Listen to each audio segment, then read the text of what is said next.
অপ্রত্যাশিত এক আঘাত এক ঝলকে ভেঙে চুরমার করে দেয় ধনাঢ্য ও আত্মবিশ্বাসী তরুণী আলিয়ার জীবন।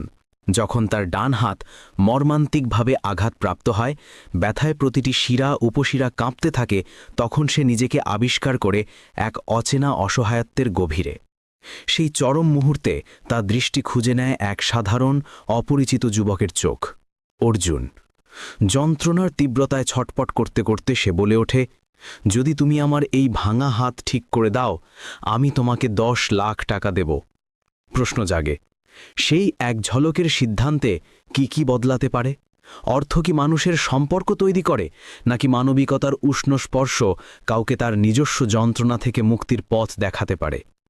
আজকের এই উপখ্যান সেই বিস্ময়কর মুহূর্ত থেকে শুরু হয়, যেখানে এক বিশাল অট্টালিকার নিভৃত কোণে এক বিপর্যস্ত ধনীর কন্যা নিজের নিরুপায় অবস্থার সঙ্গে লড়ছে